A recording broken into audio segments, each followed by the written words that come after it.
Kondisi rumah salah seorang warga di Jalan Pramuka RT 27, Gang Taufik, Kelurahan Sungai Lulut, Banjarmasin Timur berada di tengah-tengah rawa. Sehingga bila ingin melakukan aktivitas sehari-hari terpaksa menyeberangi sungai Nang Berawa. Kondisi ini dirasakannya sejak 2 tahun ini. Jika dalam kondisi musim penghujan Wan Banyu Pasang, sungai rawa ini dipenuhi oleh ilung hingga hampir menutupi luasan rawa. Kondisi rumah salah seorang warga di Jalan Pramuka RT 27 Gang Taufik, Kelurahan Sungai Lulut, Banjarmasin Timur berada di tengah-tengah rawa, sehingga bila ingin melakukan aktivitas sehari-hari terpaksa menyeberangi sungai Nang Berawa menggunakan rakit yang terbuat dari jerigen wan tumpukan kayu serta bantuan tali kabel yang diikat mulai dari rumahnya sampai ke Subarang sepanjang lebih dari 10 meter. Ini menjadi salah satu alternatif untuk menyeberangi sungai rawa tersebut. Kondisi ini dirasakannya sejak 2 tahun ini jika dalam kondisi musim penghujan Wan Banyu Pasang, sungai rawa ini dipenuhi oleh ilung hingga hampir menutupi luasan rawa.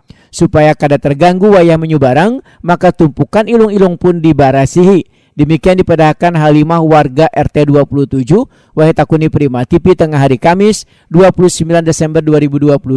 Halimah menegaskan terkadang sangat kesulitan bila melalui sungai ini wayah hendak melakukan aktivitas atau mengantar anaknya ke sekolah dikarenakan rawanya sangat banyak sehingga harus bersusah payah dulu membersihkan rawa tersebut supaya rakitnya bisa lancar ke Subarang atau ke jalan besar.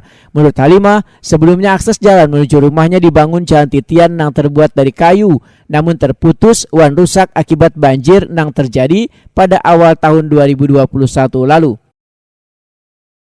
Biasanya selain menyeberang kayak ini ada kah dulunya Pak titian kah ke sana gitu?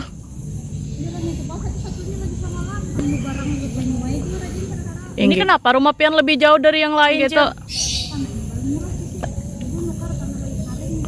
Jadi kada tahu pas yang banjirin kayak inilah.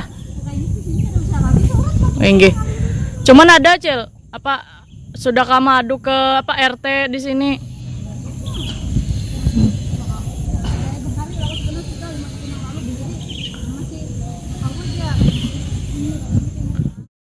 Halimah menambahkan, dibangunnya rumah sedikit jauh dari pemukiman warga lantaran sebelumnya kawasan tersebut kadada digenangi banyu, bahkan kawasan yang luas ini dahulunya kering, wan bisa dilalui dengan berjalan batis. Namun wah ini kondisi kawasan ini sudah berubah menjadi rawa.